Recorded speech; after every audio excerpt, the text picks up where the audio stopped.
Hello everyone, it's Kay again, and today I'm here to share with you another little project that I've been working on to get my creative juices running, and I'd like to thank CarmenVan Lokven very much for her inspiration, and also Jo Price, who is Jo's Crafty pad over on Facebook.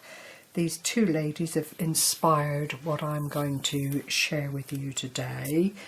One of which is an easel padded box, and all you do, if you go to Carmen's channel, I will leave a link below, she does a lovely tutorial on putting this together, and that is the easel aspect of your loaded pocket, and then when you turn it round there is the loaded pocket in all its glory, and it really does lend itself so well to being filled up.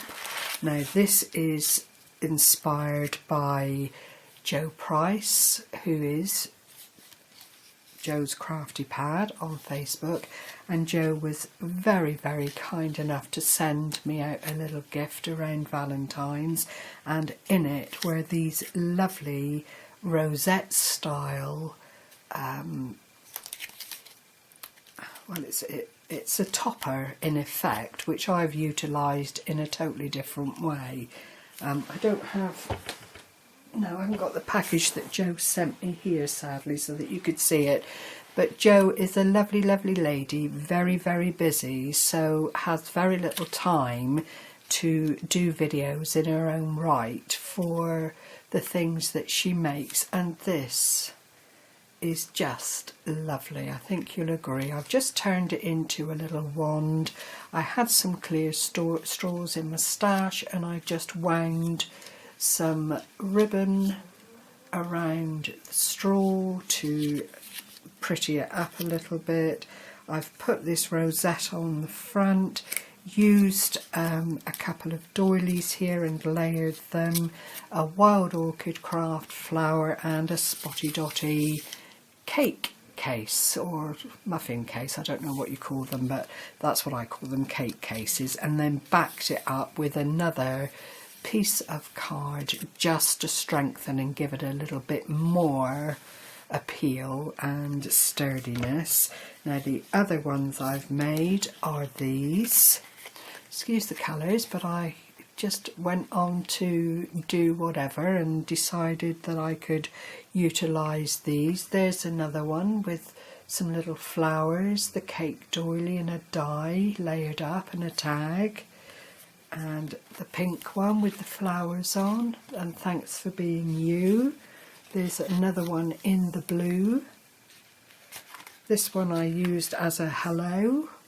Now these could go on flip books, they could go on wands, they could go on the front of cards, they could just go on the front of packaging. There's a blue one again, and there's the green one, and this time I've just used the word, and I've layered up the three colours that feature mainly in the topper aspect. Couple of hearts and the little napkins here, doilies, sorry, and you know, the world would be your oyster. You can put anything on them that your heart desires, but it is such a lovely way of just getting back into crafting again. The cake cases are the ordinary standard size, and I just found a circle punch with a little bit of edging on it, a circle die, sorry, that would allow me then to put the cake case on with a little whisper of the colour at the top, the doily, and then whatever embellishment I felt I wanted to put on it. So thank you very much, Jo. They really are so pretty. Clearly there are a myriad of cake cases out on the market. You could really make something of these, or keep them plain and simple, which is what I feel I've done, but they are ultimately serviceable and ideal for popping into racks or on packaging, as I say, to, you know, just make that little something extra for whoever you're making for. So thank you very much, Jo. That inspiration was hugely appreciated. Jo also did some embossed writing on hers. I'm going to leave a link to her shop, and in the hope that you will go along and check her out. She makes an awful lot of the toppers and embellishments on her site, and they are really well worth looking at. So back to the box, inspired by Carmen, and in here I have actually utilised some of the ideas that I've put forward, but this is the box decorated, and it comes in 2 separate components. If you check out Carmen's channel, you will see exactly how to put these together. Then you decorate to taste. I've just distressed around the papers. The papers are very ordinary. Used another of the wild orchid flowers to dress it, and this little stick-on butterfly. You don't need much decoration on the top here, clearly, because of the goodies that you will then put inside the box or the pocket. So in went the little lollipop stand. I've made a little notebook in exactly the same way, just put it into the cellophane, and that goes into the little box like so. Here I've made 4 little 3x3 cards, 2 the same,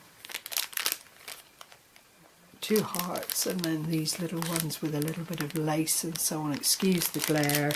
They fit in there really easily. A tag that I made some time ago on a vintage feel, which fits purpose and adds another dimension to the pocket. I had hoped that that little decoration on top would stay there, but it didn't. And then I put in one of the little doily toppers to just add to the mix. So those, oops, I'm going to have to glue those down with some paper. All of that fits in there quite nicely, as you'll see, and leaves ample room, oops, a daisy, ample room for the little wand just as a finisher.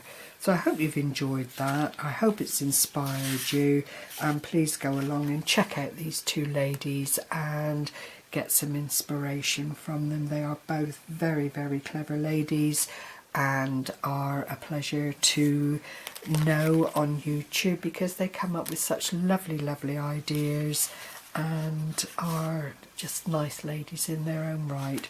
So thank you very much for sharing this time with me again, and happy crafting, everyone. Take care for now. Bye bye.